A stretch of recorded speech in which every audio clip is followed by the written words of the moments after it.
अस्सलाम वालेकुम। इस वीडियो के अंदर जो है हम लास्ट लेक्चर को कंटिन्यू करेंगे।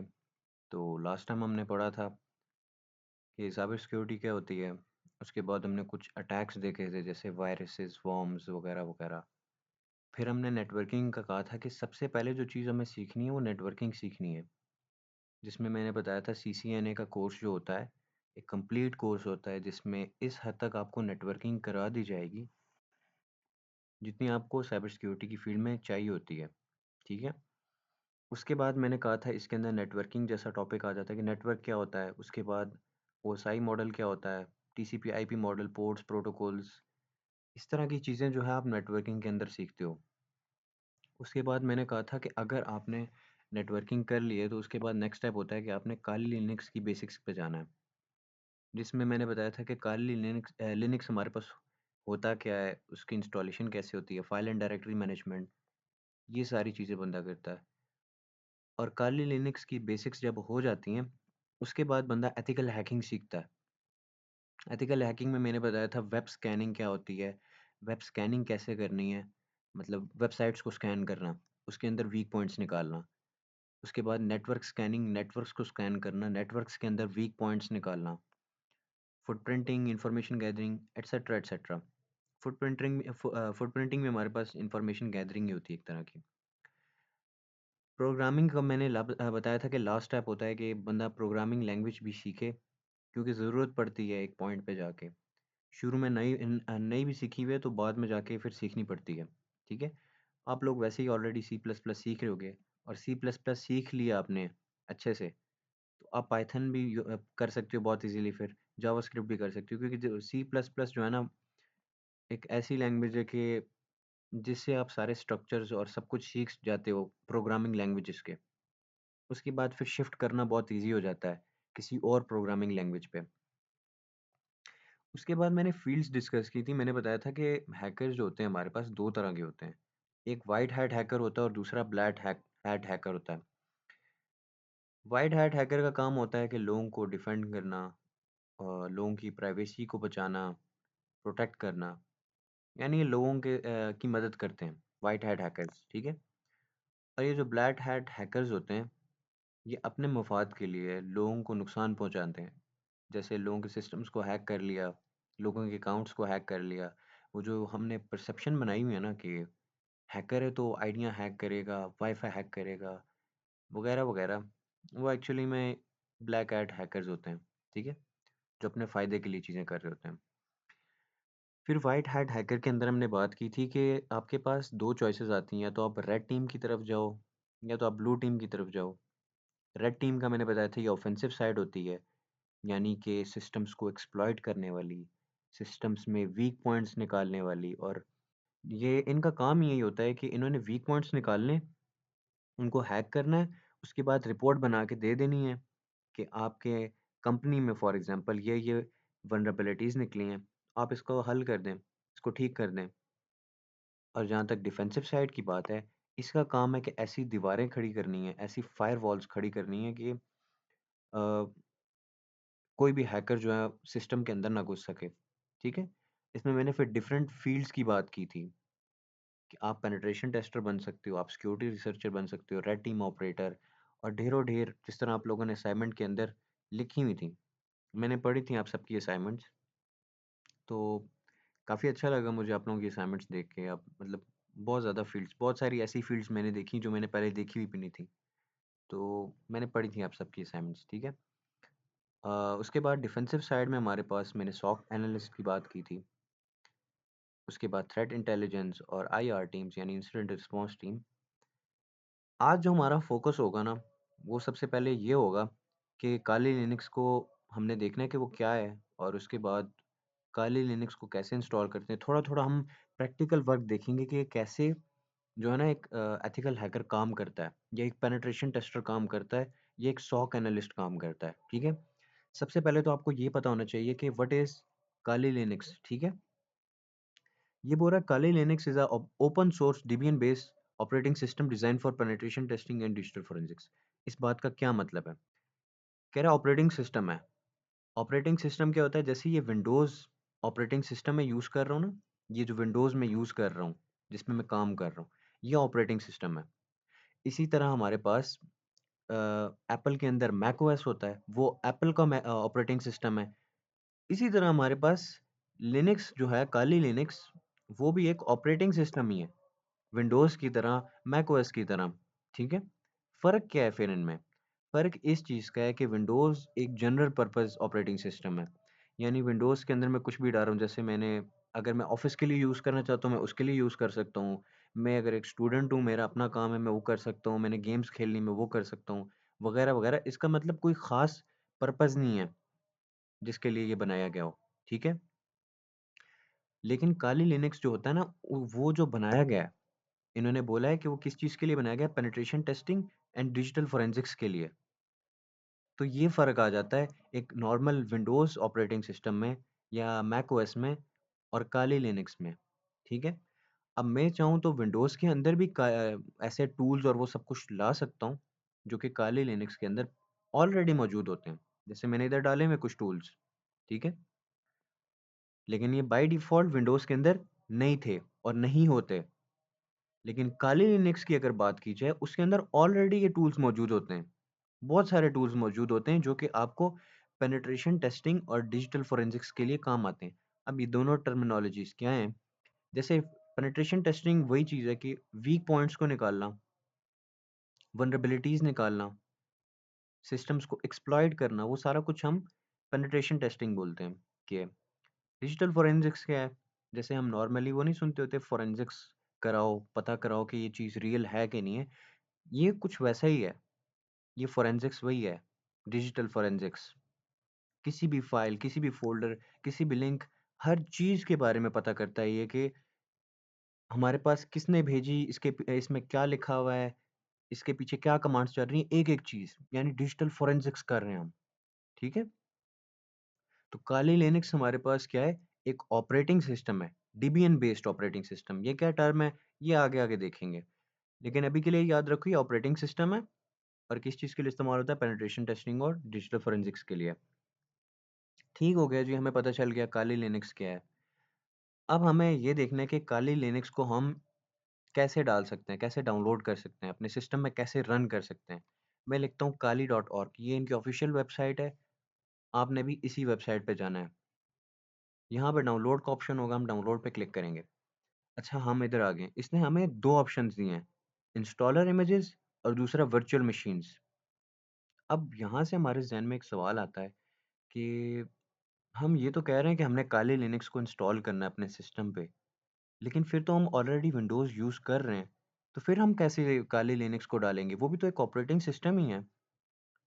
तो इस सवाल का जवाब ये है कि ऐसी मशीन्स को जब हम एक ही ऑपरेटिंग सिस्टम के ऊपर मज़ीद ऑपरेटिंग सिस्टम को चला रहे होते हैं, इस चीज़ को हम कहते हैं कि हम वर्चुअलाइज़ेशन कर रहे हैं। हम वर्चुअल मशीन्स बना रहे हैं। अब ये क्या चीज़ है? वर्चुअलाइज़ेशन इस चीज़ का नाम है कि एक ही ऑपरेटिंग सिस्टम के ऊपर आप मज़ीद ऑपरेटिंग सिस्टम्स चला रहे हो, जो कि हमारे पास इन एक्चुअलिटी में फिज़िकल कंप्यूटर्स नहीं होते हैं। जैसे मेरा लैपटॉप एक फिज़िकल कंप्यूटर है ना, मैं अभी यहाँ पे जब आपके सामने रन करके दिखाऊँगा अपनी वर्चुअल मशीन काली लिनक्स, तो आप देखोगे वो भी बिल्कुल कंप्यूटर की तरह मुझे शो हो रहा होगा। लेकिन वो एक्चुअल में कंप्यूटर नहीं होगा, वो एक वर्चुअल कंप्यूटर होगा समझ लो। फिज़िकल कंप्यूटर नहीं होगा, ये जिस तरह लैपटॉप होता है, फिज़िकल कंप्यूटर है। और हम कैसे रन कर सकते हैं उसको? उसके लिए हमारे पास डिफरेंट सॉफ्टवेयर्स होते हैं, जैसे कि वीएमवेयर वर्कस्टेशन। ऐसे सॉफ्टवेयर्स जिनके ऊपर हम डिफरेंट ऑपरेटिंग सिस्टम्स को चला सकते हैं, डिफरेंट वर्चुअल मशीन्स को चला सकते हैं, जो कि रियल नहीं होती हैं, फिज़िकल रियल मशीन नहीं होती हैं। उनको हम कहते हैं ये हाइपरवाइज़र हैं। वीएमवेयर वर्कस्टेशन एक हाइपरवाइज़र है। हाइपरवाइज़र क्या है? यानी ऐसा सॉफ्टवेयर कि जिसके ऊपर आप डिफरेंट ऑपरेटिंग सिस्टम चला सकते हो, मल्टीपल ऑपरेटिंग सिस्टम चला सकते हो। जैसे इसने यहाँ पे लिखा भी है,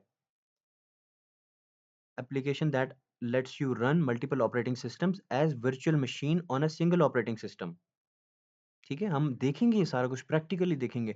आप लोग अभी कन्फ्यूज़ हो रहे हैं, आपने बिल्कुल परेशान नहीं होना। मैं आपको ये सब कुछ प्रैक्टिकली दिखाऊँगा और उसके बाद आपको बताऊँगा कि यहाँ पे हम ये चीज़ इस्तेमाल हमने पहले इस चीज़ की बात की है, तो वो चीज़ ये है। पहले हमने इस चीज़ की बात की, तो वो बात ये है, ठीक है? आप लोगों के ज़हन में इस टाइम 100 सवाल होंगे, आपने परेशान नहीं होना। कोई सवाल है, आपने स वीडियो के देखते-देखते साथ-साथ जब कंप्लीट कर दिए, उसके बाद आपने ग्रुप में मुझे बताना है कि ये सवाल है मेरा, ये सवाल है, क्लियर कर दें। ठीक है?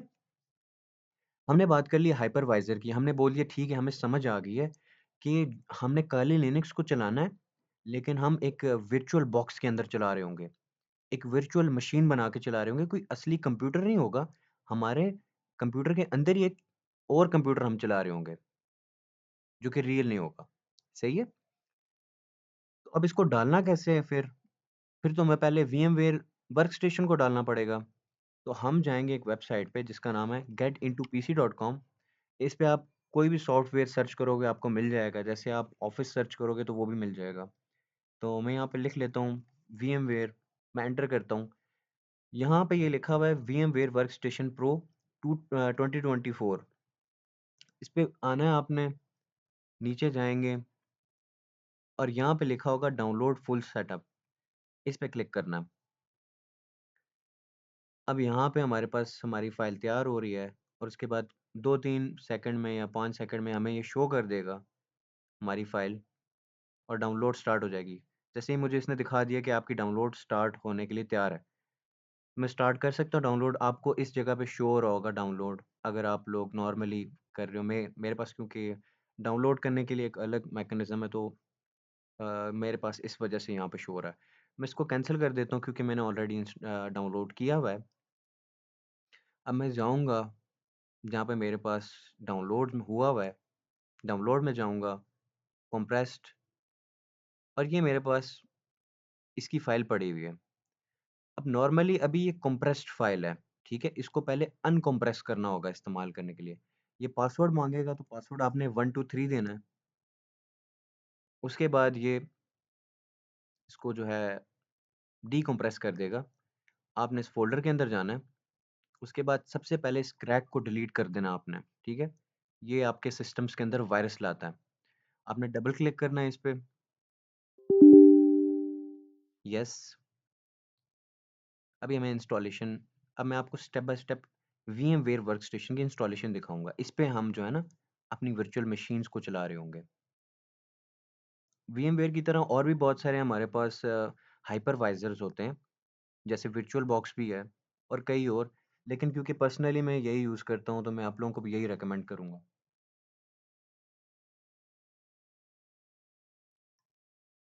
हमारे पास ये आ गया सामने, तो नेक्स्ट। अच्छा, ये क्योंकि मैंने ऑलरेडी इंस्टॉल किया हुआ है, तो इस वजह से मुझे दिखा रहा है कि आप इसको चेंज करना चाहते हो, रिपेयर करना चाहते हो, वगैरह-वगैरह। मैं फॉर एग्ज़ाम्पल इसको कहता हूँ कि मैंने रिमूव करना है। पहले मैं रिमूव कर देता हूँ और उसके बाद फिर मैं दोबारा आपको करके दिखाता हूँ, ठीक है? ताकि रिमूव हो जाए और उसके बाद मैं शो करता हूँ आप लोगों को कि आप लोगों को कैसा इंटरफ़ेस शो होगा। अच्छा, तो मेरे पास जो है इसने उसको रिमूव कर दिया वीएम वर्कस्टेशन को। आपके पास जो है ना, अब ऐसा इंटरफ़ेस आएगा, जो अभी आएगा, ठीक है?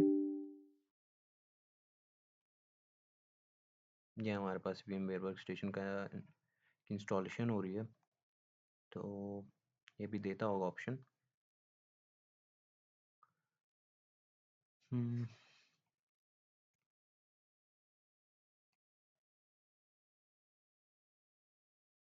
ये आ गया। आपने सबसे पहले नेक्स्ट कर लेना है, उसके बाद I accept to the terms, next. उसके बाद ये ऑप्शन लाज़मी चेक होना चाहिए। अगर ये ऑप्शन चेक नहीं होगा, आपका वीमवेयर काम नहीं करेगा। दूसरा ये कि आप इन 2 ऑप्शंस को जो है अनचेक कर दो, नेक्स्ट और इंस्टॉल। वो जो 2 ऑप्शंस हमने अनचेक किए, एक सॉफ्टवेयर अपडेट के लिए और दूसरा है कि जो वीमवेयर वर्कस्टेशन वाले हैं वो आपका डेटा देख सकेंगे, आप क्या कुछ कर रहे हो। तो वो चीज़ हम नहीं चाहते। ऐसे आपकी फिर इंस्टॉलेशन होगी।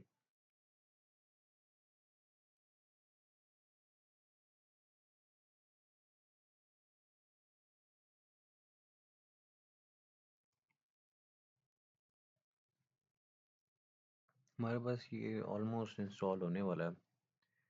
तो यहाँ पे एक बड़ा इम्पोर्टेंट स्टेप आएगा जो मैं आपको बताऊँगा। तो ये कंप्लीट हो जाए तो मैं आप लोगों को वो फिर बताता हूँ।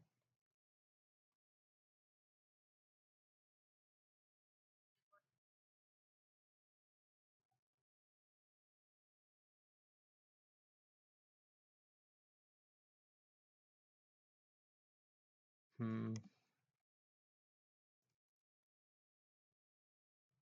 तो फाइनली कंप्लीट हो गया। अच्छा, इस स्टेप पे आपने फिनिश नहीं कर देना इसको। आपने क्लिक करना है लाइसेंस पे, ठीक है? वरना ये आपको चलाने नहीं देगा।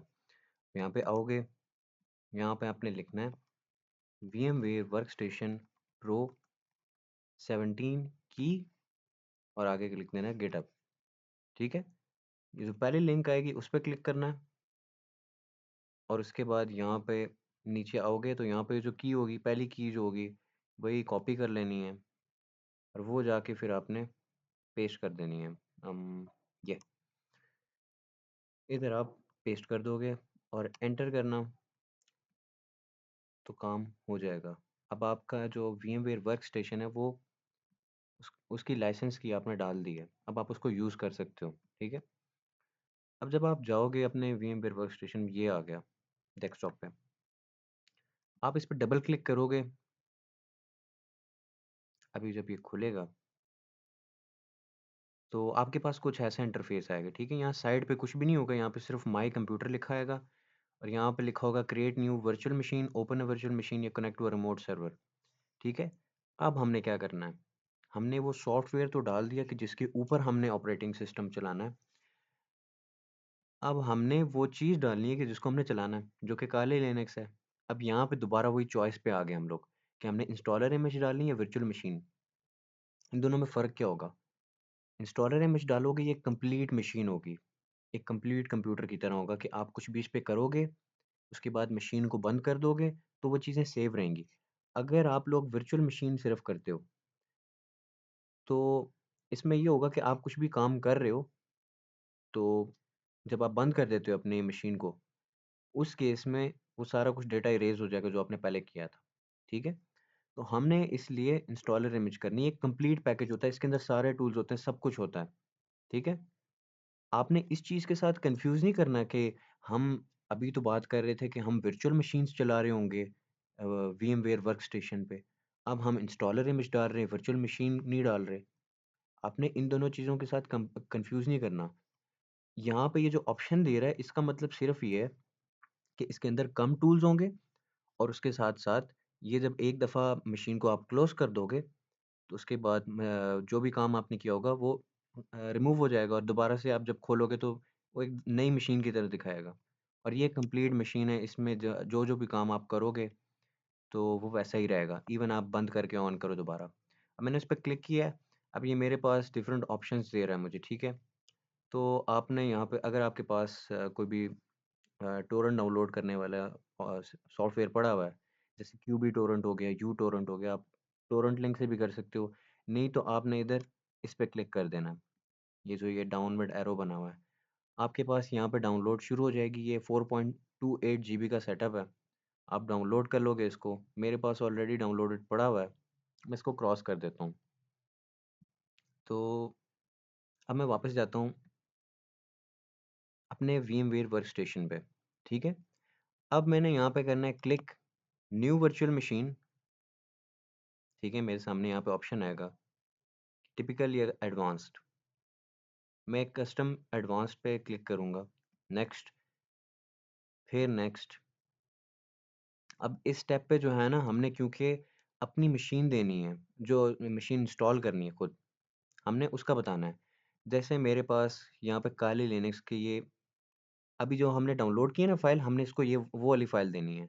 मेरे पास क्योंकि ऑलरेडी डाउनलोडेड यहाँ पे पड़ी है, आप लोगों के पास डाउनलोड में पड़ी होगी, आपने वहाँ से उसको दे देना है। तो इस पे मैं डबल क्लिक करूँगा, ये इस फ़ाइल को सिलेक्ट कर देगा। ये यहाँ पे नीचे कुछ बोल रहा है, कुड नॉट डिटेक्ट, आपने इस चीज़ की टेंशन नहीं लेनी, ये एक वार्निंग देता होता है, ठीक है? नेक्स्ट करेंगे, उसके बाद यहाँ पे ऑपरेटिंग सिस्टम कौन-सा है, लिनक्स ऑपरेटिंग सिस्टम है। वर्ज़न कौन-सा आपका बाय डिफ़ॉल्ट कुछ और दिखा रहा होगा, आपने डी दबाना है एक दफ़ा, तो ये आपको दिखाएगा इधर डेबियन 12.x 64 बिट, आपने इस पे क्लिक करना है, ठीक है? नेक्स्ट करेंगे, उसके बाद बोल रहा है कि आपने अपनी मशीन का क्या नाम रखना है। मैं नाम रख लेता हूँ काली लिनक्स, और इसको नीचे आप यहाँ पे ब्राउज करके सिलेक्ट करोगे किस जगह पे आपने इसको इंस्टॉल करना है। तो मैं इसको इंस्टॉल कर लेता हूँ डी में, क्योंकि मेरे पास वहाँ पे स्पेस पड़ी हुई है। डी में कर देता हूँ। मैं एक न्यू फोल्डर बना लेता हूँ जिसका नाम होगा लिनक्स या काली लिनक्स, मेरी मर्जी, जो मर्जी रखूँ। मैंने लिनक्स रख दिया है। नेक्स्ट कर देते हैं। यहाँ पे ये पूछता है कि आपने कितने नंबर ऑफ़ प्रोसेसर्स यूज़ करने हैं। मैं यहाँ पे सिलेक्ट कर लेता हूँ, 2 कर लेता हूँ। मतलब वो ये चीज़ आप चेक कर सकते हो कहाँ से? टास्क मैनेजर से। अब मेरे ज़हन में एक और मसला आया कि जो आप लोगों के साथ होगा, और वो मसला क्या है कि आप लोग जब अपनी परफ़ॉर्मेंस टैब में जाओगे, तो यहाँ पे पहली बात तो ये कि आपको बताता है कि कितने लॉजिकल प्रोसेसर हैं। जैसे मेरे 4 हैं, जैसे 2 कोर हैं और 4 प्रोसेसर्स हैं। आपके यहाँ पे वर्चुअलाइज़ेशन डिसेबल्ड लिखी होगी। आप लोग शायद इस स्टेप तक पहुँच ही ना सको, या इस स्टेप तक पहुँच जाओगे, लेकिन आगे आप लोग मज़ीद अपना वर्चुअल मशीन नहीं चला सकोगे। उसकी वजह ये है कि आपकी बाय डिफ़ॉल्ट यहाँ पे वर्चुअलाइज़ेशन डिसेबल हुई होगी। आपने जो है ना ये चीज़ चेक करनी है कि आपकी वर्चुअलाइज़ेशन इनेबल्ड है कि डिसेबल्ड है। अब इसको अगर आपने इनेबल करना है तो उसके लिए आप क्या कर सकते हो? आप जाओगे, या तो यूट्यूब पे आप सर्च कर लो। मेरे साथ चैट जीपीटी भी खोल लेता हूँ। यहाँ पे हम सर्च कर लेते हैं कि हाउ टू इनेबल वर्चुअलाइज़ेशन। जो भी विंडोज़ आपकी हुई आपने एंटर कर देना। इनमें से कोई भी वीडियो देख लेना, तो आपको पता चल जाएगा कि कैसे आप वर्चुअलाइज़ेशन को ऑन कर सकते हो। ठीक है? बायोस मेन्यू में जाके करना पड़ता है। अब मैं उसमें जाके दिखा नहीं सकता, उसकी वजह ये कि मैं अगर सिस्टम को बंद करूँगा बायोस मेन्यू में जाने के लिए, तो रिकॉर्डिंग बंद हो जाएगी। तो आपने या तो यूट्यूब पे देख लेना, या फिर आपने चैट जीपीटी पे आना है और इसको बोलना है कि how can I enable virtualisation. दूसरी चीज़ ये कि आपने साथ अपने सिस्टम की स्पेसिफ़िकेशंस बतानी है। आपने क्या करना है, आप यहाँ पे जाओगे, जो आपका विंडोज़ का बटन होता है, यहाँ पे लिखना है DXDIAG, उसके बाद आपके सामने ये आ जाएगा। इस पे क्लिक कर दो। ये आपके सिस्टम की सारी डिटेल्स बता देता है कि क्या-क्या डिटेल्स हैं। तो ये खुल जाए तो मैं दिखाता हूँ फिर कि कैसे डिटेल्स दिखा रहा होता है। ये आ गया हमारे पास। अब देखो ये सारी डिटेल्स बता रहा है कि मेरा कौन-सा ऑपरेटिंग सिस्टम है, कौन से मेरा लैपटॉप है। जिस तरह मैं बता रहा है, मेरा एचपी का लैपटॉप है एलीटबुक 850G3, ठीक है? और कितने कोर्स, कितने प्रोसेसर, सब कुछ बता रहा है। आपने बस ये देख लेना है कि सिस्टम मैन्युफैक्चरर कौन-सा है, एचपी, सिस्टम मॉडल क्या है। HP EliteBook 850G3। मैं यहाँ पे लिख दूँगा how can I enable virtualisation for my laptop HP EliteBook G3 850। Enter कर दूँगा, ये मुझे स्टेप बाय स्टेप बता देगा आपने ये करना है, आपने ये करना है। सबसे पहले जो है हमारे पास ये बता रहा है शट डाउन करना है लैपटॉप, उसके बाद आपने एस्केप दबा देना है, फिर आपने F10 प्रेस करना है, फिर बायोस सेटअप खुल जाएगा। यानी स्टेप बाय स्टेप आपको बता देगा कैसे करना है। बिलफ़र्ज़ आपको चैट जीपीटी की समझ नहीं आती है, तो आप यूट्यूब पे जाके कर सकते हो। यूट्यूब पे भी आप लिख दोगे कि मेरा एचपी का लैपटॉप है और मैंने वर्चुअलाइज़ेशन इनेबल करनी है, तो आपको बता देगा कैसे करनी है, ठीक है? एक छोटा-सा डेमो मैं यहाँ पे दिखा भी देता हूँ, ये जो वीडियो है। हमने यहाँ पर लिनोवो का टाइनी तो पीसी लिया ये हुआ है। ये मैं आपको दिखा देता हूँ। ये लिनोवो का है। मुझे बहुत दिनों से कमेंट आ रही थी कि अपने पीसी में वर्चुअलाइज जो लिनोवो की डिफॉल्ट बायोस में जाने के लिए हम बायोस में एंटर हो गए। यहाँ ये से। जो अभी मैं F12 F1 और F2 दबा रहा हूँ, तो ये बायोस में जाने के लिए हम बायोस में एंटर हो गए हैं। एंटर होने के बाद आपको यहाँ पर बहुत सारे ऑप्शन दिख रहे होंगे। डिवाइस है, एडवांस है, पावर है, सिक्योरिटी, स्टार्टअप सेटिंग है। तो आपको यहाँ पर ये डिवाइस सब चेक कर लेना है। आपको कहीं ना कहीं जो वर्चुअलाइजेशन का ऑप्शन है आपको दिख जाएगा। अगर आपको नहीं मिलता है तो मैं आपको बता देता हूँ। आपको यहाँ पर इसमें जाना है। ये जो डिवाइसेस है, डिवाइसेस में जाके आपको चेक कर लेना है। वीडियो सेटअप इसमें भी नहीं है, ऑडियो ऑडियो में भी नहीं है, नेटवर्क इसमें भी नहीं है। तो आपको एडवांस वाले ऑप्शन में जाना है। एडवांस वाले ऑप्शन में जाने के बाद आपको यहाँ पर सीपीयू सेटिंग में जाना है। सीपीयू सेटिंग में जैसे आप एंटर करोगे, तो आप यहाँ पर नीचे देखोगे तो आपको तीसरे नंबर पे एक ऑप्शन मिलेगा, इंटेल वर्चुअलाइजेशन टेक्नोलॉजी, जो अभी डिसेबल है। तो आप इसके ऊपर एंटर करना है और आपको यहाँ से इनेबल कर देना है। जैसे इनेबल हो जाए आपको बैक आना है और आपको यहाँ से सेव एंड एग्जिट पे क्लिक कर देना है। इस तरीके से आप अपने सीपीयू में वर्चुअलाइजेशन चालू तो मैंने कहा एटलीस्ट आप लोगों को दिखा दूँ कि होता कैसे है ये, ठीक है? ताकि आप लोग कन्फ्यूज़ ना हो जाओ, बिल्कुल ऐसे ही होता है ये, ठीक है? एडवांस के अंदर सीपीयू कॉन्फ़िगरेशन के अंदर वर्चुअलाइज़ेशन इनेबल करनी होती है, ठीक है? तो अब चलो हमें वर्चुअलाइज़ेशन की समझ आ गई। ये अच्छा हुआ कि हमें टाइम पे ये चीज़ ज़हन में आ गई। अच्छा हम बात कर रहे थे कि कितने हमारे पास कोर्स कितने प्रोसेसर होंगे। आपने जो है यहाँ पे चेक कर लेना है अपना। आप इस तरह टेस्ट करके देखना, ठीक है? आप पहले यहाँ पे अगर जिस तरह 2 और 1 लिखा हुआ है और ये इस पे दिखा रहा है कि ठीक है, आप कर सकते हो नेक्स्ट। अगर मैं इसको ज़्यादा कर दूँ ना, जैसे मैं इसको 4 कर दूँ, 4 ठीक है काम कर रहा है, लेकिन अगर मज़ीद बढ़ा दूँ तो ये मैं कह रहा है powering on the virtual machine will fail because it is configured to use more virtual processor core than the host supports. इसका ये मतलब है कि इतने आपके पास कोर्स ही नहीं है जितने आप रन करने की कोशिश कर रहे हो, ठीक है? तो मेरे सिस्टम क्योंकि 4 कोर सपोर्ट करता है, मैंने 4 सेलेक्ट कर दिया। आप एक-एक करके टेस्ट कर लेना, पहले 1-1 करके, फिर 2-1, फिर 2-2 करके देख लेना। चल गया, जो सबसे ज़्यादा वैल्यू आ रही है आपने वो सेलेक्ट कर लेनी है। नेक्स्ट कर लेता हूँ। अब ये पूछ रहा है कि आप कितनी रैम देना चाहते हो इसको, ठीक है? तो अ, नॉर्मली वैसे 4 जीबी भी दे दो तो काफ़ी होती है, ठीक है? अगर आपकी रैम फॉर एग्ज़ाम्पल मेरे कंप्यूटर में तो तकरीबन 12 जीबी रैम है। मैं ईज़िली इसको 6-7 जीबी दे सकता हूँ। 4 जीबी आप दे देंगे, फिर भी बहुत है। मैं इसको दे देता हूँ अ, 8 जीबी दे देते हैं, चलो 7 जीबी दे देते हैं। यहाँ पे मैं 7 लिख देता हूँ, तो ये 7 जीबी हो जाएगा। नेक्स्ट, उसके बाद यहाँ पे आपने नेक्स्ट कर देना है, मज़ीद नेक्स्ट कर देना है, फिर नेक्स्ट कर देना है। उसके बाद क्रिएट न्यू वर्चुअल डिस्क। अब वो पीछे जो 3 ऑप्शंस थे वो क्या होते हैं, वो नेटवर्किंग पढ़ोगे तब पता चलेंगे। अब यहाँ पे ये पूछ रहा है कि आपने मैक्सिमम डिस्क साइज़ क्या रखना है? कितनी स्टोरेज आप इसको देना चाहते हो अपनी वर्चुअल मशीन को? तो मैं इसको दे देता हूँ फॉर एग्ज़ाम्पल वैसे आपने ज़हन में रखना है कि अगर आप 40-50 जीबी भी दे दोगे काफ़ी होगा, आपका काम चल जाएगा। यानी इस हद तक कि आप लोग टूल्स-शूल्स भी डाल रहे होगे और सब कुछ कर रहे होगे, तो 40-50 जीबी काफ़ी होता है, ठीक है? मैं इसको दे देता हूँ 40 जीबी दे देता हूँ। उसके बाद साथ store virtual disc as single file, ठीक है? नेक्स्ट कर देंगे, फिर नेक्स्ट कर देंगे, फिर फिनिश कर देंगे। अब हमारी वर्चुअल मशीन इंस्टॉल करने के लिए तैयार है, ठीक है? ऐसे इंटरफ़ेस आएगा, आपको ये बता रहा होगा कि आपने ये ऑप्शन सेलेक्ट किए हैं। आप अभी भी चेंज करना चाहो कर सकते हो। मैं करूँगा power on this virtual machine. आपके पास यहाँ पे सिर्फ़ एक सिंगल ये शो हो रहा होगा, मैंने क्योंकि बहुत ढेर सारे डाले हैं ऑलरेडी, तो मुझे इस वजह से वो ढेर सारे दिखा रहा होगा। आपने फिनिश इंस्टॉलिंग पे क्लिक करना है नीचे और उसके बाद ग्राफ़िकल इंस्टॉल, इस पे आपने एंटर करना है। आप एंटर करोगे, पहले वो एंटर नहीं हो रहा होगा हो सकता है। तो आप एंटर करते जाना, आप स्क्रीन पे क्लिक करना। दूसरा इश्यू ये भी आता है कि अब मैं इधर से इधर-उधर माउस कर रहा हूँ, इधर-उधर जा नहीं रहा है, मैं करूँ क्या? उसके लिए आपने कंट्रोल और आल्ट को एक साथ दबाना होता है, फिर आप अपने माउस को फ्री कर सकते हो इस वर्चुअल मशीन से, ठीक है? फिर आप इधर-उधर मिनिमाइज़ कर लो, कुछ भी कर लो। अच्छा जी, सबसे पहले हमें लैंग्वेज पूछ रहा है, हम कहेंगे इंग्लिश, लोकेशन पूछ रहा है, इसको भी हम यूनाइटेड स्टेट्स रहने देते हैं, वो चीज़ें हम बाद में चेंज कर देते हैं। कीबोर्ड की लैंग्वेज अमेरिकन, अभी हमारे पास इंस्टॉलेशन स्टार्ट होगी इसकी।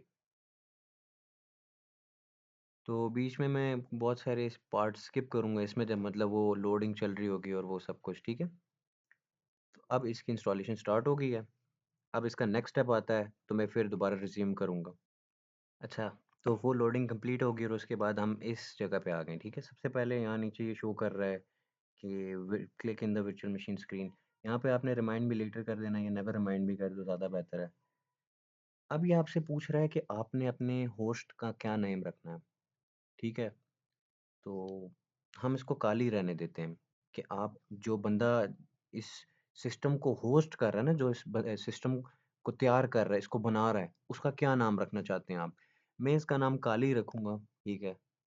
उसके बाद डोमेन नेम को आप एंटर करके स्किप कर दें। उसके बाद आपने अपना यूज़र नेम रखना है। अब मैं ये चीज़ रिकमेंड करूँगा और ये आप लोगों का टास्क भी होगा, कि आप सब ने जो है ना, एक मज़े का नाम रखना है और मुझे बताना है फिर वो, ठीक है? इस तरह अभी मैं अपने इसका यूज़र नेम तो मैं रख रहा हूँ, चलो काली रख रहा हूँ।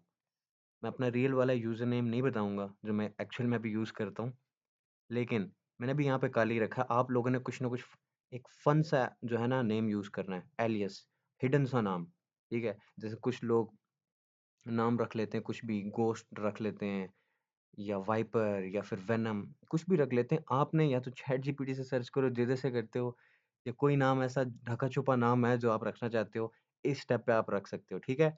मैंने काली रखा है, थोड़ा-सा बोरिंग है, क्योंकि मैं अपना एक्चुअल वाला रियल नेम नहीं बताना चाहता, जो एलियास है मेरा। एंटर, तो ये कह रहा है आपके अकाउंट का यही नाम इस्तेमाल होगा। मैंने एंटर किया है, अब ये पासवर्ड पूछ रहा है। पासवर्ड मैं रख लेता हूँ फिल वक्त के लिए 123 123, ठीक है? नेक्स्ट कर लेते हैं। अब ये क्लॉक की सेटिंग्स का बोल रहा है, इसको भी मैं इसी तरह रहने देता हूँ, क्योंकि ये सेटिंग्स बंदा एक दफ़ा ऑपरेटिंग सिस्टम डाल दे ना, फिर ईज़िली कॉन्फ़िगर कर सकता है। तो अब ये हमारे पास नेक्स्ट स्टेप पे चला गया है, डिस्क्स चेक कर रहा है। अगर आप लोग अभी कन्फ्यूज़ हो रहे हो कि ये सब कुछ क्यों हो रहा है, हम काले लिनक्स पे क्यों चले गए और सब कुछ, मैंने आपको बताया कि आप काली लिनक्स को और नेटवर्किंग को, दोनों को साथ-साथ लेके चलोगे, ठीक है? एक तरफ आप काली लिनक्स सीख रहे होगे, छोटी च मतलब मैं ये नहीं कहता कि बहुत ज़्यादा चीज़ें सीख रहे होगे, थोड़ी-सी काली लिनक्स सीख ली, साथ थोड़ी-सी नेटवर्किंग सीख ली, ठीक है? अब इसमें ये जो लिखा आ रहा है कि गाइडेड यूज़ एंटायर डिस्क, हमने कंटिन्यू पे क्लिक करना है, उसके बाद फिर कंटिन्यू पे क्लिक करना है, उसके बाद all files in one partition, इस पे भी कंटिन्यू कर देना है। उसके बाद ये हमें कहेगा कि finish partition in write changes to the disk, हम येस कर देंगे। उसके बाद ये पूछ रहा है write the changes to disk, हमने येस पे लाना है इसको और उसके बाद कंटिन्यू पे क्लिक कर देना है। तो अब इसकी मज़ीद इंस्टॉलेशन शुरू हो जाएगी। अब ये बेस सिस्टम इंस्टॉल कर रहा है। जब तक ये इंस्टॉल होता है तब तक मैं आप लोगों को कुछ छोटी बातें बता रहा था कि आप लोगों के ज़हन में सवालात आएँगे कि हम एकदम से काली लिनक्स कर रहे हैं। हमें कैसा लैपटॉप चाहिए होगा काली लिनक्स को डालने के लिए? तो अगर हमारे लैपटॉप में चला ही ना तो हम फिर क्या करेंगे? ऐसे कई सवालात आपके ज़हन में आ रहे होंगे। अभी के लिए मैं कहूँगा आपको बिल्कुल परेशान होने की ज़रूरत नहीं है, ठीक है? बिलफ़र्ज़ आपके पास ऐसा लैपटॉप नहीं भी है जो काली लिनक्स को चला सकता है। यूनिवर्सिटी में इस टाइम जो कंप्यूटर मौजूद हैं, बहुत अच्छे कंप्यूटर, बहुत अच्छे सिस्टम्स इन्होंने इस दफ़ा लाए हैं। आपने जो प्रैक्टिस करनी होती है, आप यूनिवर्सिटी के अंदर प्रैक्टिस कर सकते हो, ठीक है? ये उनके लिए कि जिनके पास लैपटॉप्स नहीं है और ये वाला इश्यू है, ठीक है? तो जहाँ तक जिनके पास लैपटॉप्स हैं, तो कैसे लैपटॉप्स होने चाहिए? अगर आपके पास एक एवरेज सा भी लैपटॉप है ना, जैसे i5 6 जेन भी है या i5 4 जेन भी है, i5 3rd जेन है, इन पे भी जो है ना ये सब चीज़ें हो जाती हैं, ईज़िली हो जाती हैं, ठीक है? रैम 8 जीबी हो बस, तो काम चल जाता है आपका। और बाकी बेहतर यही होता है कि एसएसडी लगवा लो, क्योंकि एसएसडी के बगैर तो इस दौर में चारा नहीं है, ठीक है? बहुत बड़े सिस्टम स्लो होते हैं एसएसडी के बगैर, लेकिन अगर हार्ड डिस्क भी लगी हुई है तो उस पे भी काम हो जाता है। कितनी स्टोरेज चाहिए होती है? इसको जो है चलाने के लिए आपको 40 जीबी भी बहुत है। 40 जीबी में भी आपका काम हो जाएगा। बेहतर ये है कि 50 जीबी दे दो अगर ज़्यादा स्टोरेज है। मैंने शायद 60-70 जीबी दी हुई है। अभी तक 20-25 जीबी खाली है, इतना ज़्यादा काम करने के बाद भी।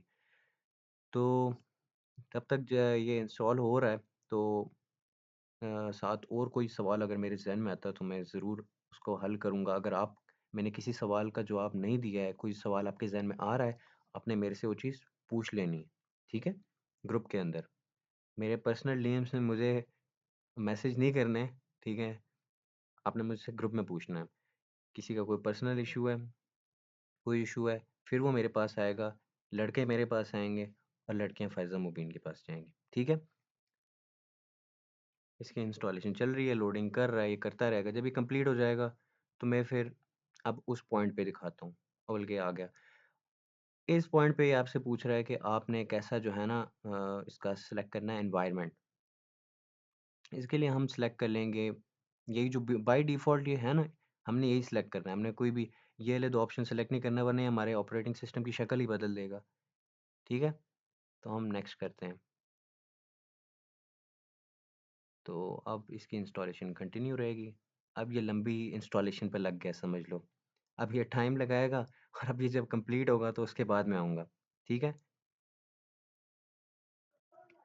अच्छा, तो तकरीबन आधे घंटे के बाद ये जो है इस पॉइंट पे पहुँच गई है, वो लोडिंग कंप्लीट हो गई है। ठीक है, तो आपके जो सिस्टम होगा उस पे डिपेंड करता है कि कितने जल्दी ये कंप्लीट होगा।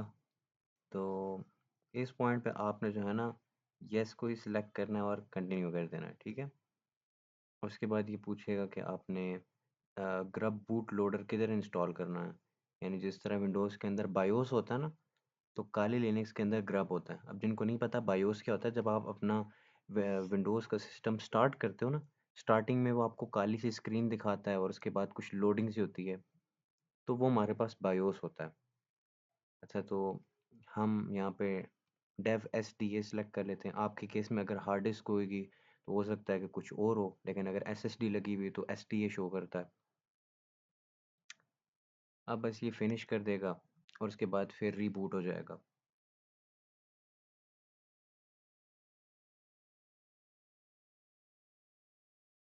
इसमें इतना टाइम नहीं लगेगा, तो ये जल्दी हो जाएगा।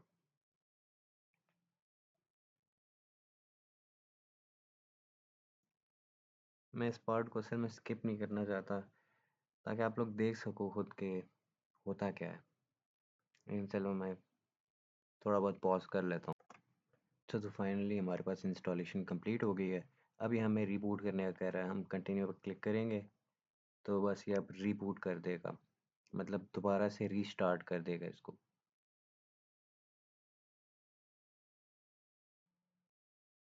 और ये हमारे पास काली लिनक्स स्टार्ट हो गया है। हमने पहले ऑप्शन पे एंटर कर देना है।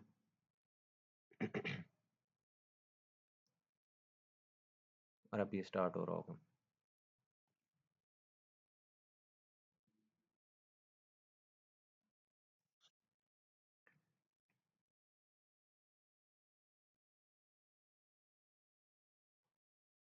अगर आप लोग इस मेन्यू पे हो ना, मैं दोबारा बता देता हूँ कि अगर आपने यहाँ से माउस को यूज़ करना है, इधर उधर जाना है और आपका माउस नहीं चल रहा है, आपने कंट्रोल और आल्ट को एक साथ दबाना है, तो आपका माउस फ्री हो जाएगा।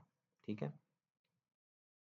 एक दफ़ा हम काली लिनक्स के अंदर चले जाएँ ना, तो बस उसके बाद मैं आपको फिर बताता हूँ कि एक पेनिट्रेशन टेस्टर कैसे काम कर रहा होता है, और इसी तरह हमारे पास एक सॉक एनालिस्ट कैसे काम कर रहा होता है। ठीक है।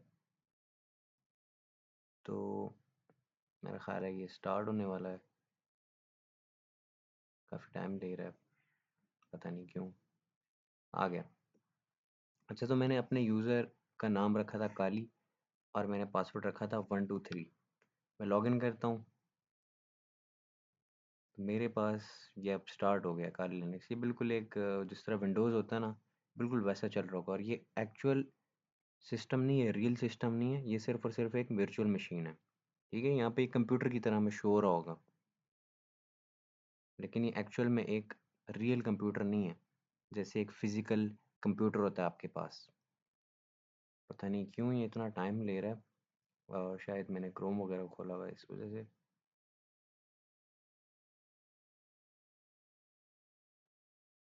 हुँ, ये खुल गया मेरे पास। ये काली लिनक्स का जो है ना इंटरफ़ेस है। अगर मैं इधर ऊपर क्लिक करूँगा वो सारा कुछ साइड से गायब हो जाएगा। अब मैं बिल्कुल इसको एक विंडोज़ की तरह जिस जो है ना इसको यूज़ कर सकता हूँ। जैसे ये दिस पीसी की तरह जो है ना फ़ोल्डर है होम का, इसके अंदर डेस्कटॉप, डॉक्यूमेंट्स, डाउनलोड्स, सब कुछ वैसे ही है जैसे विंडोज़ के अंदर है। ठीक है? उसके बाद मैं अगर वॉलपेपर चेंज करना चाहता हूँ, ऐसे डेस्कटॉप सेटिंग्स पे जाऊँगा, कोई भी वॉलपेपर सेलेक्ट कर दूँगा। जैसे मैं ये सेलेक्ट कर लेता हूँ, ये सेलेक्ट कर लेता हूँ, मेरी मर्ज़ी है। मैं ये चूज़ कर लेता हूँ। आप लोगों ने खुद जो है ना कोई ना कोई अ, वॉलपेपर डाउनलोड करना और इसके अंदर डालना है। जैसे आप जाओगे, इधर फायरफॉक्स है इसमें, ठीक है? फायरफॉक्स पे क्लिक करोगे, या फिर आप अपने क्रोम ब्राउज़र पे अपने विंडोज़ के अंदर यहाँ पे जाके सर्च कर सकते हो। कोई भी वॉलपेपर सर्च कर लेना। जैसे यहाँ पे चले जाना, हैकर वॉलपेपर्स या cyber security wallpapers for PC, तो वो आपको वॉलपेपर्स दिखा देगा ढेर सारे इस तरह के। मज़े-मज़े के वॉलपेपर्स होंगे। आपने कोई एक रखना है, तो उसके बाद मुझे भी दिखाना भी है फिर बाद में, ठीक है? ग्रुप में मुझे तस्वीर भेजोगे सारे और दिखाओगे कैसा वॉलपेपर रखा हुआ है। मैं जो है ना साथ आपको अभी जब अपनी मशीन चेंज करूँगा ना, मैं आपको अपना वाला वॉलपेपर दिखाऊंगा जो मैं करंटली यूज़ कर रहा हूँ। ठीक है, तो अभी हम इधर आ गए काली लिनक्स में। इसमें हम इस जगह पे क्लिक करेंगे। ये चीज़ क्या है, इसको बोलते हैं, ये टर्मिनल है। ठीक है, जिस तरह आप जाते हो ना अपने विंडोज़ के अंदर, यहाँ पे जाते हो और लिखते हो CMD, एंटर करते हो, आपके पास जिस तरह यहाँ पे ये टर्मिनल खुला आता है ना, तो ये एक टर्मिनल है, यानी एक ये कमांड लाइन इंटरफेस है। यानी ऐसा इंटरफेस जिसमें हम कमांड्स लिखते हो। ठीक है, जिसमें कोई ग्राफिकल रिप्रेजेंटेशन ना हो। जैसे ये हमारे पास ये सब ग्राफिकल यूज़र इंटरफेस है। यानी यहाँ पे ढेर सारी चीज़ें आइकन्स बने हुए हैं, इन पे मैं डबल क्लिक कर सकता हूँ, मैं इनको ओपन कर सकता हूँ, इनको डिलीट कर सकता हूँ। लेकिन ये जो CMD होता है, इसमें मैं सिर्फ कमांड्स टाइप कर सकता हूँ। ठीक है, मैं कोई भी कमांड टाइप कर दूँ। इसी तरह लिनक्स के अंदर होता है हमारे पास टर्मिनल। इसको मैं मैक्सिमाइज कर लेता हूँ। कंट्रोल शिफ्ट और प्लस को हम दबाएंगे तो हम जो है ना अपने इसका साइज बढ़ा सकते हैं टर्मिनल में लिखने का। अब मैं कुछ भी लिख सकता हूँ। अच्छा, तो मैं आ गया हूँ टर्मिनल में। हम उस प्लेटफॉर्म पे आ गए जहाँ पे हैकर्स जो है ना हैक कर रहे होते हैं। तो क्या करूँ मैं अब? क्या करना चाहिए मुझे? मतलब मैं उस इंटरफेस पे तो आ गया हूँ, मैं टर्मिनल पे तो आ गया हूँ, यहीं पे तो सारे हैकर्स सब कुछ कर रहे होते हैं। तो क्या करना चाहिए मुझे? सबसे पहले जो है मैं ls लिखूंगा। ls की जो कमांड होती है, यानी इसको हम कहते हैं लिस्ट की कमांड। ये चीज़ देखने के लिए होती है कि अभी जिस जगह पे आप जिस जगह पे हो वहाँ पे क्या कुछ मौजूद है। तो यहाँ पे हमें दिखा रहा है डेस्कटॉप भी मौजूद है, डॉक्यूमेंट्स भी, डाउनलोड्स भी, और ये सारे फोल्डर्स। ठीक है, सही हो गया। अगर मैं किसी फोल्डर के अंदर जाना चाहता हूँ, मैं देखना चाहता हूँ डाउनलोड्स के अंदर क्या है, मैं लिखूंगा CD और आगे लिख दूंगा डाउनलोड्स कि चेंज डायरेक्टरी। CD का मतलब होता है चेंज डायरेक्टरी। और कहाँ पे जाना चाहता हूँ मैं? डाउनलोड्स में। एंटर कर दूंगा, मैं डाउनलोड्स के अंदर चला जाऊंगा। मैं दोबारा से लिस्ट करके देखता हूँ डाउनलोड्स के अंदर क्या है? इसके अंदर कुछ भी नहीं था, तो इसने मुझे कुछ नहीं दिखाया। सही है। अगर मैं सिर्फ लिखूंगा CD और एंटर कर दूंगा, ये मुझे दोबारा से जिधर मैं स्टार्टिंग में था उसी जगह पे ले आएगा। देखो, जब मैं डाउनलोड्स के फोल्डर के अंदर गया इस टैब में, ये मुझे इधर क्या दिखा रहा है कि आप डाउनलोड्स के अंदर चले गए हो। इसी तरह फॉर एग्जांपल मैं अगर एक फ़ोल्डर बना लेता हूँ, मैंने एक फ़ोल्डर बना लिया mkdir। ये होता है फ़ोल्डर बनाने की कमांड। ये जो कमांड्स होती हैं वो स्टेप बाय स्टेप आप सीखोगे, लेकिन अभी सिर्फ मैं आपको दिखाना चाह रहा हूँ कि हमारे पास हम कैसे काम कर रहे होते हैं इसके अंदर। फॉर एग्जांपल मेरे पास, मैं एक फ़ोल्डर बना लेता हूँ जिसका नाम होगा, फाइल्स रख लेते हैं, या कुछ मज़े का नाम रखते हैं, सीक्रेट नाम रख लेते हैं। सीक्रेट नाम से फ़ोल्डर है। इस फ़ोल्डर के अंदर हम जाते हैं, क्लियर की कमांड आप लिखोगे तो वो सारा कुछ क्लियर कर देगा, आपका टर्मिनल साफ़ कर देगा। दोबारा से लिस्ट करते हैं ls करके, यहाँ पे देखते हैं ये सीक्रेट का फ़ोल्डर बन गया। अब मैं इस फ़ोल्डर के अंदर जाना चाहता हूँ, मैं लिखूँगा CD और आगे सीक्रेट। ये चीज़ याद रखना, अगर मैं ये स्मॉल s से लिखूँगा तो वो इसके अंदर नहीं जाएगा, वो कहेगा कि नो सच फाइल और डायरेक्टरी। वजह क्या है कि ये काली लिनक्स ये जो टर्मिनल है, ये केस सेंसिटिव है। यानी जो चीज़ जैसे लिखी गई है बिल्कुल आपने वैसे लिखनी होगी। मैं लिखूँगा CD सीक्रेट, एंटर। अब मैं सीक्रेट के अंदर चला गया। मैं दोबारा से एक फ़ोल्डर बना लेता हूँ जिसका नाम मैं रखूँगा पासवर्ड्स। ठीक है, ये एक फ़ोल्डर है। mkdir कमांड है, यानी मेक डायरेक्टरी। डायरेक्टरी फ़ोल्डर को ही कहते हैं। ठीक है, तो मैं लिस्ट करता हूँ, देखता हूँ यहाँ पे पासवर्ड्स का एक फ़ोल्डर बन गया। अब मैं इस फ़ोल्डर के अंदर जाना चाहता हूँ, मैं लिखता हूँ पासवर्ड, तो वो उस फ़ोल्डर के अंदर चला जाएगा। अगर आप कोई भी वर्ड लिख रहे हो, जैसे मैं यहाँ पे पासवर्ड लिख रहा था, मैंने PAS तक लिखा और उसके बाद मैंने टैब दबा दिया, उसने ऑटो कंप्लीट कर दिया उसको। अच्छा, जो चीज़ मैं दिखाना चाह रहा हूँ वो क्या है कि देखो, जब मैं स्टार्टिंग में था तो मुझे यहाँ पे ये एक साइन दिखा रहा था। ठीक है, उसके बाद जब मैं किसी फ़ोल्डर के अंदर गया, जैसे मैं सीक्रेट के अंदर गया, ये मुझे बता रहा है कि अब आप सीक्रेट के फ़ोल्डर के अंदर हो। उसके बाद जब मैं सीक्रेट के अंदर मैंने एक फ़ोल्डर बनाया जिसका नाम पासवर्ड्स था। ठीक है, जब मैं उसके अंदर गया, अब ये मुझे दिखा रहा है कि आप सीक्रेट के फ़ोल्डर के अंदर पासवर्ड के फ़ोल्डर के अंदर हो। ठीक है, ऐसे हम जो है ना डायरेक्टरीज़ के या फ़ोल्डर्स के अंदर जाते हैं। अच्छा, अब सोचने वाली बात है कि मैं बैक आना चाहता हूँ, एक दफ़ा बैक करना चाहता हूँ, मैं क्या कमांड लिखूँगा? उसके लिए कमांड होती है cd डॉट डॉट, कि एक स्टेप बैक कर लो। देखो मैं पहले पासवर्ड्स में था, अब मैं सीक्रेट में आ गया हूँ। मैं दोबारा से cd डॉट डॉट लिखता हूँ, फिर मैं एक स्टेप बैक आ गया हूँ। ठीक है? मैं दोबारा लिस्ट करके देखता हूँ, मैं बिल्कुल उसी जगह पे आ गया हूँ जहाँ पे मैं स्टार्टिंग में था। स्टार्टिंग में भी इसी जगह था ना, यही फ़ोल्डर्स पड़े हुए थे। बिल्कुल वैसे ही मैं उसी जगह पे आ गया हूँ। अब यही चीज़ मैं आपको दिखाऊँगा एक्चुअली में, जो यहाँ पे हमारे पास इसके अंदर। हम समझ लो अभी इस जगह पे थे। इस जगह पे हमारा टर्मिनल खुला हुआ था। इसके अंदर डेस्कटॉप का फ़ोल्डर भी था, डॉक्यूमेंट का फ़ोल्डर भी था, डाउनलोड्स भी, और ये देखो ये सीक्रेट का फ़ोल्डर मैंने बनाया। ये आया हुआ है इधर। मैं इस पे डबल क्लिक करता हूँ, इसके अंदर पासवर्ड्स हैं। तो अच्छा, तो ये मैं बता रहा था कि अभी हम पासवर्ड्स के अंदर है ना, मैं जैसे वहाँ पे cd डॉट डॉट लिख रहा था तो क्या हो रहा था, ऐसे में बैक हो रहा था। अब देखो मेरे पास, मैं सीक्रेट के अंदर आ गया हूँ। मैं दोबारा cd डॉट डॉट लिख रहा था तो मैं दोबारा बैक हो रहा था।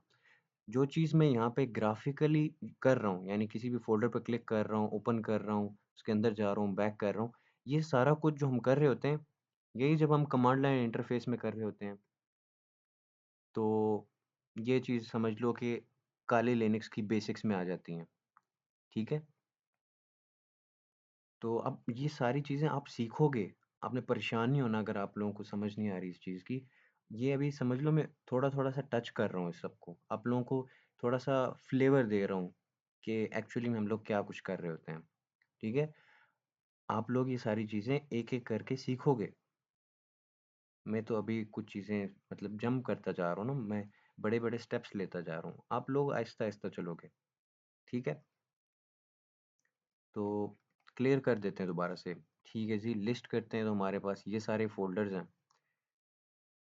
तो ये कुछ बेसिक्स थी कि काली लिनक्स को कैसे डालते हैं, उसके बाद काली लिनक्स के अंदर हमारे पास ये टर्मिनल होता है, कैसे हम लिस्ट करके देखते हैं टर्मिनल के अंदर। उसके बाद फिर हमने अगर किसी फ़ोल्डर के अंदर जाना है तो हम कैसे जा सकते हैं। उसके बाद किसी फ़ोल्डर से बैक करना है आपने एक दफ़ा, वो कैसे कर सकते हो। फ़ोल्डर बनाते कैसे, mkdir से, यानी मेक डायरेक्टरी। ठीक है? ये बेसिक्स थी। अब इसकी कमांड्स जो है ना, वो हम फिर कभी देखेंगे। अभी हम चले जाते हैं मेरी दूसरी मशीन पे, जिस पे मैं आप लोगों को थोड़ा-सा जो है ना पेनिट्रेशन टेस्टिंग शो कर रहा हूँगा। अब इसके अंदर बहुत सारी मज़ीद चीज़ें आती हैं, जैसे रूट यूज़र क्या होता है, सुपर यूज़र क्या होता है, और ये सारी चीज़ें ये मैं नेक्स्ट लेक्चर में जो है ना, नेक्स्ट सेशन में जो है डिस्कस करूँगा। क्योंकि वो चीज़ें मैं अगर अभी कराने लग गया वो बहुत कॉम्प्लेक्स हो जाएगा आपके लिए, तो वो मैं नेक्स्ट सेशन में जो है ना आप लोगों को कराऊँगा। अभी बस आपने इस हद तक चीज़ें समझनी है जो मैंने अभी कराई हैं। आप यूट्यूब पे लेक्चर्स ले सकते हो, जो टर्मिनोलॉजीज़ मैंने इस्तेमाल की हैं, जैसे काली लिनक्स क्या होता है, वर्चुअलाइज़ेशन क्या होता है, हाइपरवाइज़र क्या होता है, ऐसी टर्मिनोलॉजीज़ जो मैंने इस्तेमाल की हैं, आपने खुद यूट्यूब पे भी जाके आप इस पे रिसर्च करें। यूट्यूब पे जाके लिखें what is hypervisor, what is Kali Linux, वगैरह-वगैरह, व्हाट इज़ टर्मिनल। ठीक है? तो आप लोग खुद भी इस चीज़ पे थोड़ी-सी रिसर्च करना। अभी मैं अपनी एक्चुअल जो मैं काली लिनक्स मशीन यूज़ करता हूँ ना, मैं उस पे जा रहा हूँ। और इसके अंदर मैं थोड़ा-सा आपको दिखाऊँगा कि कैसे पेनिट्रेशन टेस्टिंग हो रही होती है। आपने इस चीज़ से परेशान नहीं होना। मेरा वैसे यूज़र नेम आ ही गया। अ, मेरा जो एलियास मैंने यूज़ किया हुआ है वो साइफ़र है। ये फिर भी मेरा एक्चुअल वाला एलियास नहीं है, लेकिन मैं नॉर्मली ये यूज़ करता हूँ। अब देखो मेरा वॉलपेपर क्या है, मैंने ये वॉलपेपर रखा हुआ है। तो मैं अपने टर्मिनल पे जाता हूँ और मेरे टर्मिनल के अंदर भी ये वॉलपेपर है। काली लिनक्स ओपन सोर्स है। ओपन सोर्स का मतलब ये होता है कि आप कुछ भी चेंज कर सकते हो उसमें। कुछ भी। अभी मैं विंडोज़ की बात करूँ ना, मैं विंडोज़ में जाता हूँ, मैं इधर कुछ भी चेंज करने की कोशिश करूँगा। फॉर एग्ज़ाम्पल ये सी के अंदर हम जाते हैं, विंडोज़ आ जाती है। मैं इसको यहीं से डिलीट करने की कोशिश करूँगा, system32 फाइल वगैरह-वगैरह। बहुत सारी चीज़ों में मुझे रोक देगा कि नहीं आप नहीं कर सकते। बहुत सारी चेंजेज़ में मुझे कहेगा एडमिनिस्ट्रेटर प्रिविलेजेस, कि आप नहीं कर सकते, नहीं कर सकते। काली लिनक्स में वो वाला मसला ही नहीं है, आप कुछ भी कर सकते हो। आप एक-एक चीज़ चेंज कर सकते हो, एक-एक छोटी से छोटी चीज़। ये आइकन्स, उसके बाद ये इंटरफ़ेस जैसा है, टर्मिनल जो है आप चेंज कर सकते हो, ये सारी चीज़ें। उसके बाद जैसा आप टर्मिनल को चेंज करना चाहो, अपने पूरे ऑपरेटिंग सिस्टम को चेंज करना चाहो, वो भी आप कर सकते हो। यानी इसमें कोई लिमिटेशंस नहीं है, ठीक है? अब मैं क्या करूँगा, आप लोगों के सामने एक छोटा सा डेमोन्स्ट्रेशन रखूँगा, अपने स्टेप्स को एक्सप्लेन कर रहूँगा, आप लोगों को समझ नहीं आएगी, मैं आपको पहले बता रहा हूँ। लेकिन ये सिर्फ एक प्रैक्टिकल डेमोन्स्ट्रेशन है कि कैसे पेनिट्रेशन टेस्टर्स काम कर रहे होते हैं, ठीक है? तो सबसे पहले मैं एक टूल खोलूँगा जिसका नाम है MSF कंसोल। दूसरी तरफ से मैं अपना ऑपरेटिंग सिस्टम स्टार्ट कर देता हूँ विंडोज़ 7 का, जिस पे मैं अटैक कर रहा हूँगा, ठीक है? जैसे मैंने बताया था ना कि हाइपरवाइज़र का काम ही यही है कि मल्टीपल ऑपरेटिंग सिस्टम्स आप इस पे चला सकते हो। अब जिस तरह मैंने विंडोज़ 7 इधर रखी हुई है, विंडोज़ 11 रखी हुई है, एंड्रॉयड रखा हुआ है, उसके बाद और ढेर सारे ऑपरेटिंग सिस्टम।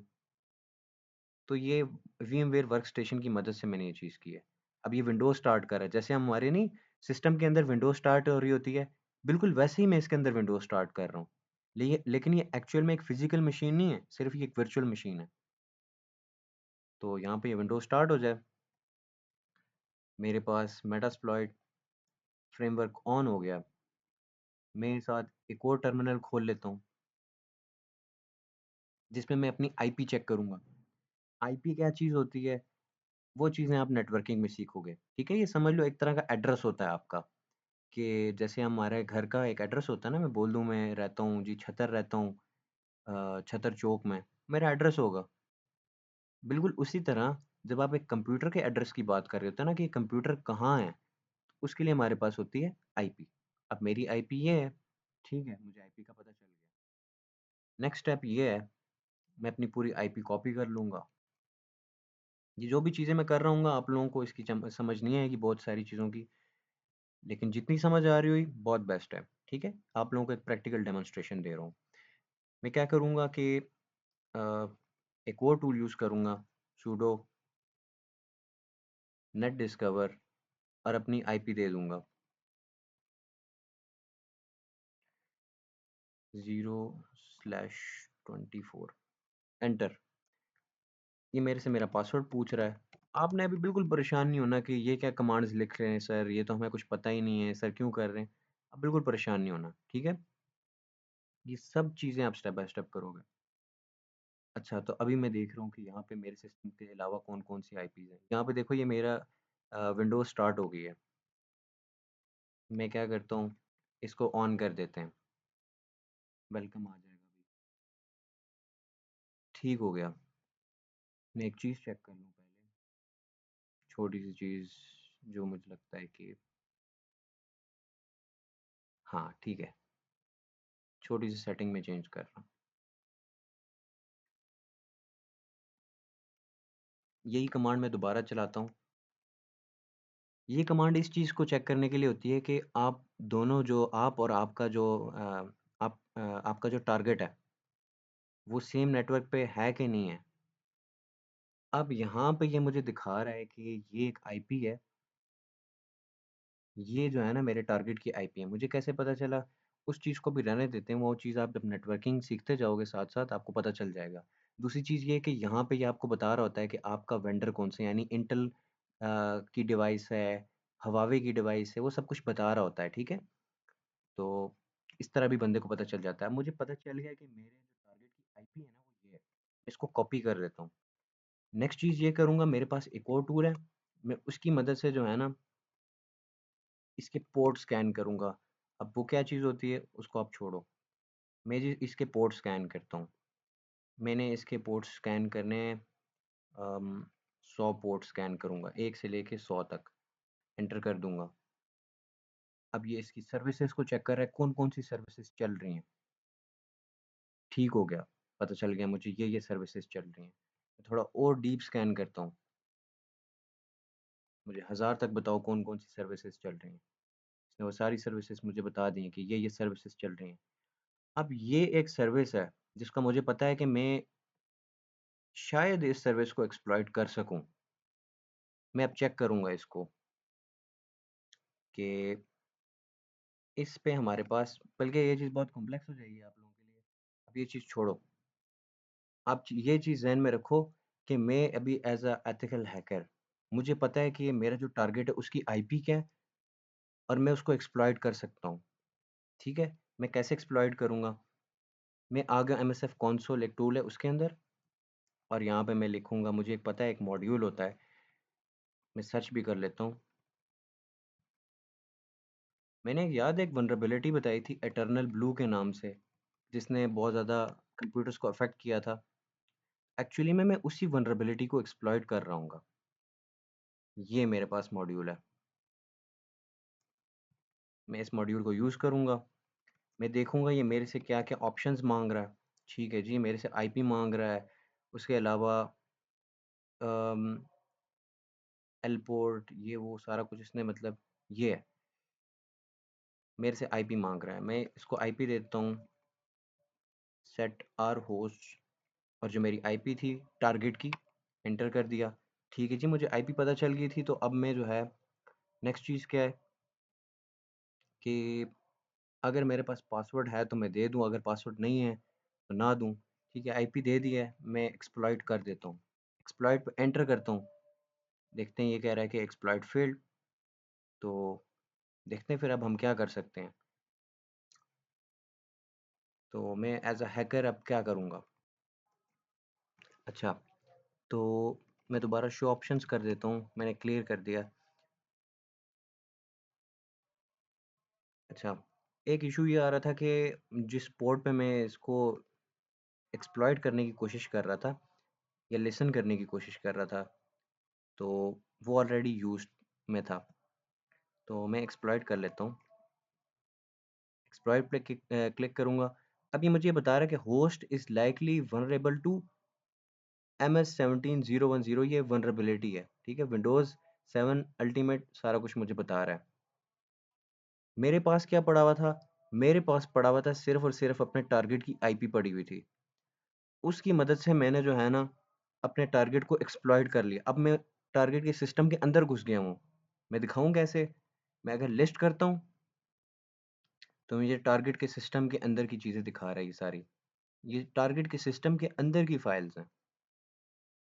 मैंने आपको बताया कि आप लोगों को बहुत सारी चीज़ें समझ नहीं आएँगी, लेकिन मैं आपको एज़ अ पेनिट्रेशन टेस्टर चीज़ें दिखा रहा हूँ कि कैसे हम लोग काम कर रहे होते हैं। ठीक है, ये हमें ढेर सारी फाइल्स दिखा रही है, किस डायरेक्टरी के अंदर है। ये विंडोज़ के अंदर सिस्टम 32 के अंदर है। मैं ये करता हूँ कि मैं लिखता हूँ cd dot dot cd dot dot, इसका मतलब ये है कि एक दफ़ा बैक कर दो। अच्छा, तो मैंने एक स्टेप बैक कर दिया है। अब मैं लिस्ट करके देखता हूँ कि क्या कुछ है। अभी भी मुझे ढेर सारी चीज़ें दिखा रही है। अभी मैं विंडोज़ के फ़ोल्डर के अंदर हूँ। अभी इससे एक स्टेप और बैक करके देखता हूँ, अब देखते हैं क्या है। ये देखो, ये मुझे जो सी के अंदर सी का फ़ोल्डर होता है उसके अंदर यही चीज़ें होती हैं ना? Program files, program file 86, program data वगैरह, वगैरह। तो समझ लो कि मैं उसके सिस्टम के अंदर घुस चुका हूँ। मैं कैसे घुसा? मुझे सबसे पहले पता चला कि मेरा टारगेट क्या है, मैंने आइडेंटिफ़ाई किया उसको, उसकी आईपी देखी मैंने, उसकी आईपी मुझे पता चल गई। उसके बाद फिर मैंने जो है ना टूल्स की मदद से उसको एक्सप्लॉइट किया, ऐसी चीज़ पे जो उसका वीक पॉइंट था। मैंने ऐसी सर्विस उसकी एक्सप्लॉइट की जो उसका वीक पॉइंट था। अब वो वीक पॉइंट का मुझे कैसे पता चला? वो एक अलग बात है। जब आप बेसिक सीख लेते हो फिर आपको पता चल जाता है कि किसी भी सिस्टम में ये वीक पॉइंट्स होते हैं और इसके अंदर मैं कैसे घुस सकता हूँ। अब मैं इसके सिस्टम के अंदर घुस गया, मैं कुछ भी कर सकता हूँ। फॉर एग्ज़ाम्पल मैं यहाँ पे मैं mkdir से फ़ोल्डर बनाता था ना, मैं यहाँ पे फ़ोल्डर बना दूँ, जैसे सेशन 2 के नाम से फ़ोल्डर बना दूँ। क्रिएटिंग डायरेक्टरी सेशन 2 के नाम से फ़ोल्डर बन गया। अब मैं इसके अंदर मज़ीद कुछ करता रहूँ, मैं वो मेरी मर्ज़ी है, मैं जो मर्ज़ी करूँ। मैं फॉर एग्ज़ाम्पल इसके डेस्कटॉप के अंदर जाके वहाँ पे चेंजेस करके दिखाता हूँ, कि ताकि आप लोग देख भी सको कि क्या कुछ हो रहा है। अच्छा जी, अब मैं चला जाता हूँ ना विंडोज़ के इसके जो यूज़र है, डेस्कटॉप पे चला जाता हूँ मैं। यूज़र्स के अंदर यहाँ पे होगा डिफरेंट यूज़र्स दिखा रहा है। मैं जाऊँगा जी,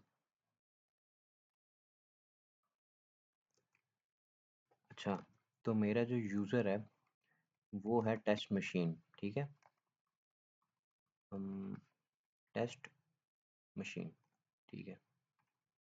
एंटर कर लेता हूँ मैं, मेरा ख़्याल है वो पहले से ही बता रहा था। टेस्ट मशीन एंटर कर लेते हैं। इसके अंदर हमारे पास डिफरेंट फ़ोल्डर्स होंगे, जैसे यहाँ पे डाउनलोड का फ़ोल्डर होगा, उसके अलावा म्यूज़िक का होगा, डेस्कटॉप का होगा। मैं डेस्कटॉप पे जाऊँगा, डेस्कटॉप पे आके लिस्ट करके देखते हैं इसके डेस्कटॉप पे क्या कुछ पड़ा हुआ है। अच्छा, इसके डेस्कटॉप पे एक इंस्टॉलर पड़ा हुआ है, उसके अलावा hfs.exe और गूगल क्रोम डॉट ई इस तरह की चीज़ें इसके डेस्कटॉप पे पड़ी हुई हैं। अच्छा, अब अगर मैं इसके डेस्कटॉप पे जो है कोई भी फाइल क्रिएट करना चाहूँ या कोई फ़ोल्डर बनाना चाहूँ, जैसे मैं फाइल फ़ोल्डर बना देता हूँ, mkdir, यहाँ पे मैं नाम रख लेता हूँ, सीक्रेट नाम रख लेता हूँ, एंटर करता हूँ, इसने फ़ोल्डर बना दिया। लिस्ट करके देखते हैं दोबारा से, क्या फ़ोल्डर यहाँ पे है? कह रहा हाँ, यहाँ पे फ़ोल्डर बन गया हुआ है। मैं इस फ़ोल्डर के अंदर जाता हूँ, ठीक है जी, मैं इस फ़ोल्डर के अंदर चला गया हूँ। यहाँ पे मैं कोई भी फ़ाइल बनाना चाहता हूँ, मैं यहाँ पे फ़ाइल बना लेता हूँ flag.txt के नाम से। अच्छा, ये मुझे बोल रहा है कि टच जैसा कुछ भी नहीं है।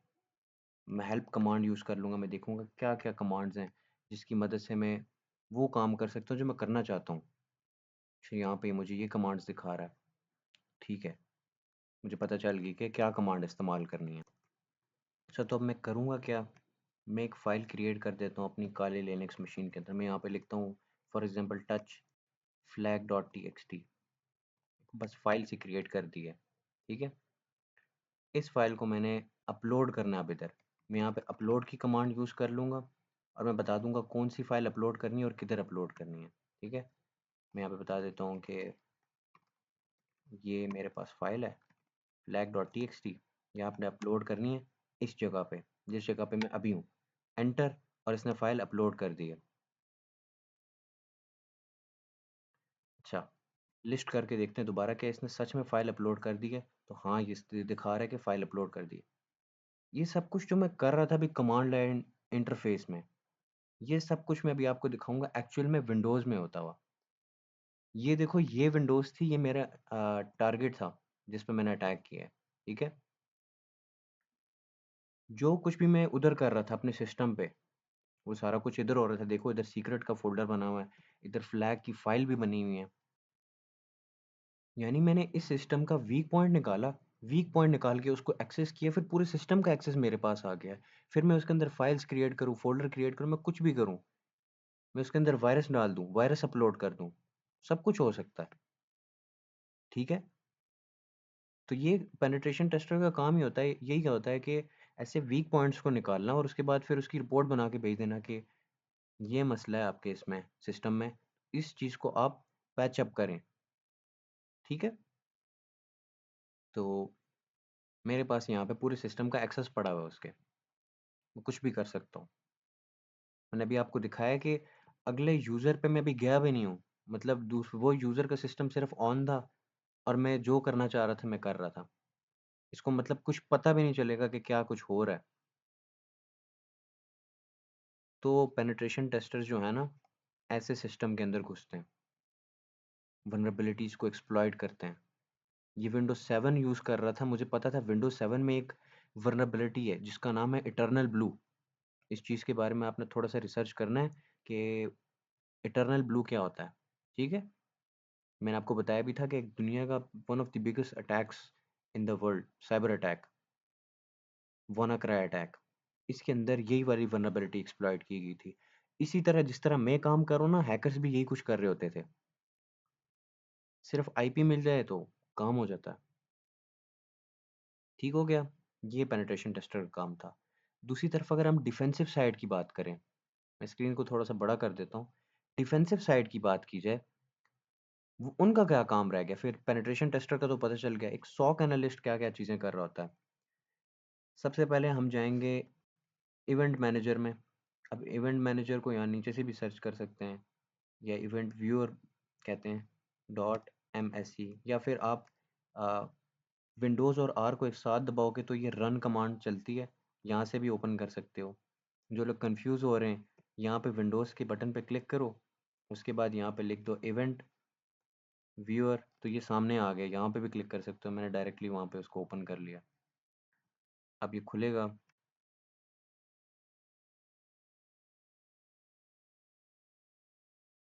ये खुल जाए तो मैं फिर बताता हूँ इसके अंदर हम क्या करते हैं। ये हमें ये चीज़ बता रहा होता है इवेंट व्यूअर कि आपके ऑपरेटिंग सिस्टम के अंदर क्या कुछ चल रहा है, इस टाइम क्या क्या इवेंट्स चल रहे हैं, ठीक है? और अगर कुछ उल्टा पुल्टा चल रहा हो तो वो साफ-साफ पता चल जाएगा कि इस बंदे ने ये किया, वो किया। मैं काम करता हूँ, क्योंकि हमारा काली लिनक्स का काम हो गया है, तो मैं इसको स्टॉप कर देता हूँ ताकि वो सही चल सके। शायद रिकॉर्डिंग करते हुए जो है ना रैम बहुत ज़्यादा कंज़्यूम हो रही है, इस वजह से वो स्लो हो रहा है। तो मैं भी आप लोगों को दिखाता हूँ कि विंडोज़ 7 जो हमारा टारगेट था उसके अंदर क्या कुछ हो रहा था। ठीक है? ये खुल गया।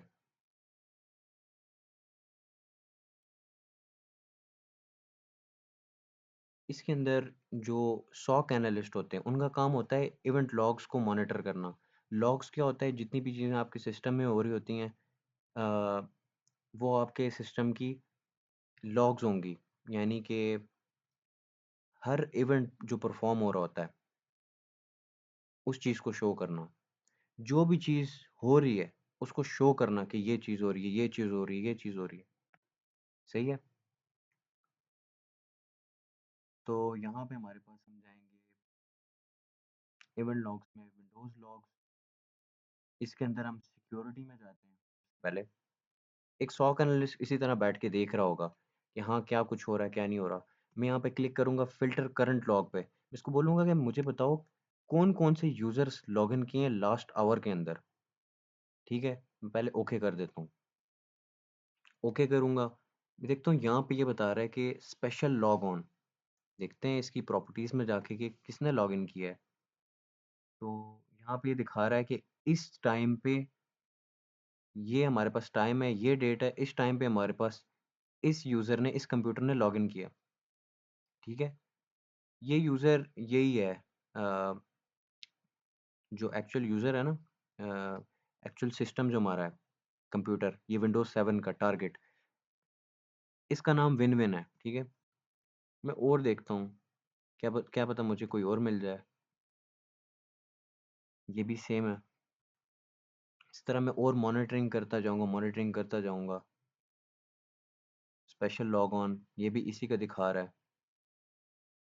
तो मेरा काम इसी तरह की चीज़ें, मतलब मॉनिटर करना, लॉगिन, कौन बंदा लॉगिन कर रहा है सिस्टम में, कौन नहीं कर रहा है, ये चीज़ें ढूँढना।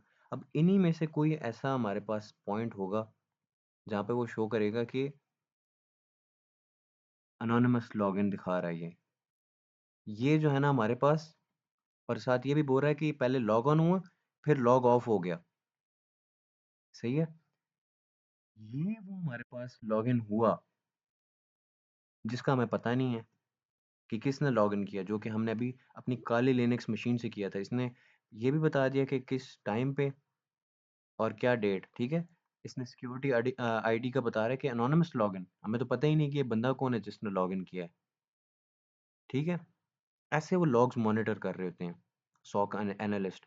यहाँ पे तो मैं मैन्युअली खुद दिखा रहा हूँ ना, बहुत मोस्ट ऑफ द टाइम वो ऑटोमेटेड ये चीज़ कर रहे होते हैं। बहुत सारे ऐसे टूल्स होते हैं, जैसे हमारे पास सीम टूल्स होते हैं, अ, जिसकी मदद से ना वो ऑटोमेटिकली ये सारी चीज़ें मॉनिटर कर रहे होते हैं। उन्होंने ऐसा एनवायरनमेंट सेट किया होता है, और उसके अंदर खुद ब खुद वो रिपोर्ट कर देता है कि यहाँ पे जो है ना, कोई बंदा सिस्टम के अंदर घुसने की कोशिश कर रहा है।